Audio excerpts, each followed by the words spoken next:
Hello students, welcome to the topic theoretical distribution under the subheading normal distribution. It is presented by Shantala Kulkarni, Department of Statistics, Gokti PU College of Commerce and Science. So we have dealt with Bernoulli distribution, binomial distribution, Poisson distribution. Today we'll be starting with normal distribution. It is a very interesting distribution where we will be dealing with the continuous variable. Now what is this continuous variable? A variable which takes all the all the values in the given range is known as a continuous variable. So first let us see the introduction part. What is this normal distribution?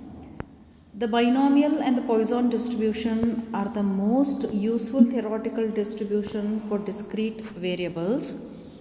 The normal distribution is the most useful theoretical distribution for continuous variables. Many statistical data concerning business and economic problems are displayed in the form of normal distribution. In fact, normal distribution is the cornerstone of modern statistics. Historically, normal distribution is associated with the names of De Moivre, Pierre Laplace, Carl F. Gauss. In 1809, Gauss derived this distribution as a model for measurement of errors, which he called the normal law of errors. Originally, there was a feeling that all real-life data must conform to a normal curve, and hence the distribution came to be known as normal distribution.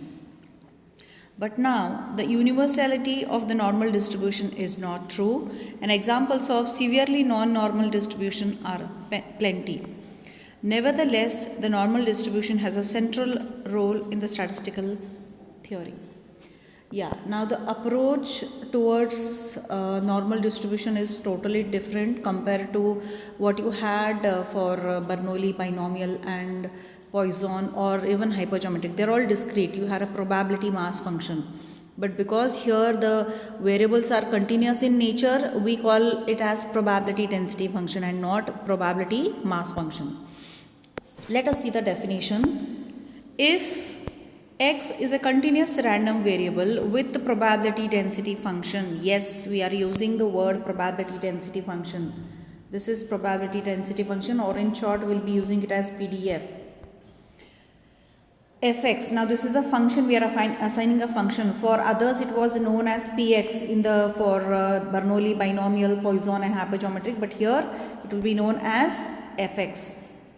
Fx is equal to 1 upon sigma into root 2 pi to the power 1 upon sigma into root 2 pi into e to the power of minus 1 upon 2 bracket x minus mu upon sigma the whole square. This is known as mu. It is known as mu. It's a alphabet what you have to remember. It is called as mu, and where the range is from minus infinity to plus infinity. X lies between minus infinity to plus infinity, and sigma value is always more than 0 or greater than 0. Then x is a normal variate and the distribution of x is called normal distribution. Now what is this note here? Since normal distribution is continuous probability distribution, it is not possible to assign probabilities for individual values. Correct. That is, it is not possible to write probability x is equal to x for all x. On the other hand, probabilities may be assigned to different intervals using the normal probability density function. So we calculate probability of the type probability x more than a, or x capital X less than b, or maybe x lies between c and d. Now for normal distribution, mu and sigma are the two parameters. Pi value is 3.1416 and e is a constant, that is 2.7183 are the two constants. Minus infinity to plus infinity is the range of the normal distribution. For normal distribution, mean is represented by mu, variance is represented by sigma square, standard deviation is represented by sigma. And we write the normal variate with parameters mu and sigma, that is n follows in the bracket mu and sigma square. What is the thing I am trying to tell you all is continuous variables means, this is a number 1 and this is 2. all the values when it takes continuously from 1 to 2, there are infinite numbers. See, 1.0001 is also number, 1.111119 is also number between 1 and 2. So continuous variable will take all these values. It may take any decimal value, any fractional value from this range 1 to 2. That's why it is called as a continuous variable. But in discrete, what happens? After 1, directly it will be gone to 2, or directly it will be gone to 3. Now we will see some important notes. A binomial variate with parameters. A binomial variate with parameters n and p can be treated as a normal variate with parameters mu is equal to np, sigma is equal to root of npq under the condition. What are the conditions we have to remember? P and Q are almost equal. Neither P nor Q is very small. Second condition, n is very large, that is n is tending towards infinity. On the similar condition, normal distribution is a limiting case of Poisson distribution under the conditions lambda is very large or lambda is tending towards infinity. We will see the examples. Means normal can change itself, or binomial can change itself to normal under these conditions. Similarly, Poisson can change itself to normal distribution under these conditions, vice versa. So you have to remember these conditions to change or solve examples on the same format. Now we will see what are the examples of normal variate. Now see the examples. The first one, heights of students of college. Heights of a student means every child is different. 5 feet, 5 inches or 5.6. Nobody is constant. Everybody is changing, even by small centimeter, by small millimeter, even by inches. That change is it's going on in a continuous direction. So heights of students of a college. Weights of apples grown in an orchard. Yeah, every apple is going to differ even by little milligram, gram. Then lifetime of electric bulbs manufactured by a firm. True. Every bulb cannot have a same life. It can change from days, months, years, it can go. Then intelligent quotient of a large group of children. Yeah, this will also vary in so many different ways. Income of persons working in an organization. Everybody's salary is different. It is not constant. Marks scored by students in an examination. True. The amount of money that a person has saved. Okay, negative savings representing debit. Okay. Then the last example is the time in minutes that a person has to wait at a certain station for a train. So all these are examples for normal variate. We will see. The most important thing is properties of normal distribution. Very, very important from the examination point of view. Of course, all the properties of all the distributions are important, but normal distribution has got more weightage compared to others. So you may have a 5-mark question in section C where they may mention, please mention the properties of normal distribution, or they may say, please mention the properties of normal curve. A normal distribution with parameters, see, these are the parameters mu and sigma. The probability curve of the normal distribution. Now this is what a normal curve is, This is the normal curve, and it is symmetrical in nature. Means what? If you divide this curve into 2 equal half, both are same on both the sides. That is the meaning of symmetrical. It is totally same on both the parts, and this is the normal curve. That's why the word has come as normal distribution. We will see the properties here one by one. The first one, the normal curve is bell-shaped. Yes, it is bell-shaped in this form.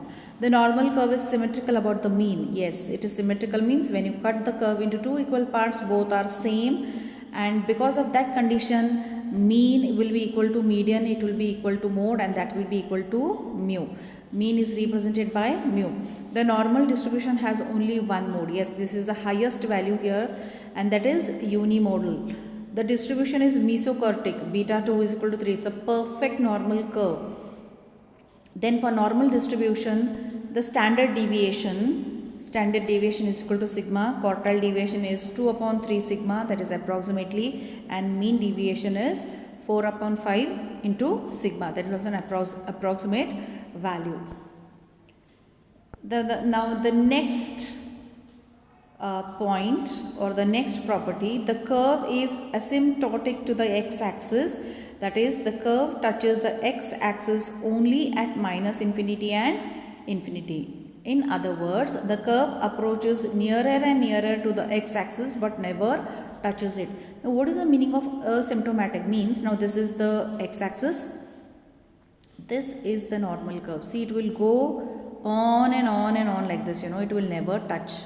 It will touch at infinite, it will touch at infinity. So this, when it goes in parallel, this is the meaning of asymptotic. That is the meaning of, it will never touch, it will never come in, it will never come in together. So that property is known as asymptotic. Then the next, the curve has, the next point, the seventh one, the curve has points of inflection at mu minus sigma and mu plus sigma. That is, the points where the change in curvature occurs are mu minus sigma and mu plus sigma. Now, what is the meaning of this points of inflection? Now, this is your normal curve here. Here, where the curve changes its position, this is known as point of inflection. This is known as point where it flows down. That is known as point of inflection.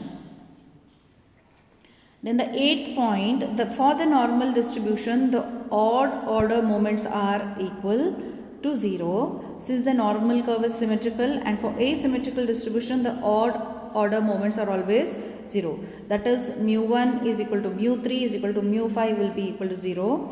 Even order moments are given by mu2r, then so on till 2. This is only for the sake, it's okay, you need not be so specific about it. And the ninth one, the quartiles q1 and q3 are equidistant from the median and are given by, this property is important, q1 is equal to mu minus 0.6745 sigma, q3 is equal to mu plus 0.6745 sigma. These are all the properties which you have to remember. Now the 10th one, the total area under the normal curve is equal to 1. Means, this total area, this is minus infinity and this is plus infinity, and this between is 0. This total area will always be equal to 1. This is the probability value. So the area to the right of the ordinate, to the mean as well as to the left of the ordinate at the mean is always 0. Means, when this normal curve is there, the total area is 1. So when you divide, this will be 0.5 and this will be 0.5. So this is the meaning of this point here. Then probability, here probability x lies between a and b is equal to area under the curve between the specified values x is equal to a and x is equal to b. We'll be using this particular thing to find the probabilities in normal distribution. The approach is totally different and interesting compared to other distributions. Then area property of normal distribution. See, if between mu minus sigma and mu plus sigma, the area covered is 68.26. Mu minus 2 sigma, mu plus 2 sigma, the area covered is 95.44. Mu minus 3 sigma and mu plus 3 sigma, the area covered is 99.74. Though the normal curve extends to minus infinity to and plus infinity, yet hardly 0.3% of the area lies beyond the limits of mu minus 3 sigma and mu plus 3 sigma. Now what is that? We will see here. See, this is it. Yeah. Whenever you are going to solve normal distribution examples, you have to draw the normal curve. This is your positive coordinate and this is your negative coordinate. So here it's going to be mu plus sigma, mu plus 2 sigma, mu plus 3 sigma.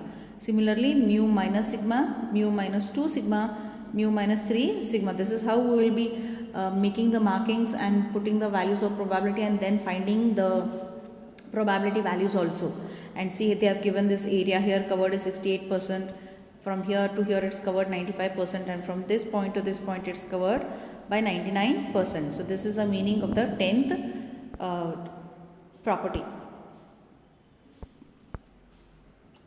Yes, under normal distribution, what are the things you have to keep in your mind is the probability density function. See, actually applying the probability density function of the normal distribution and solving the example is really difficult.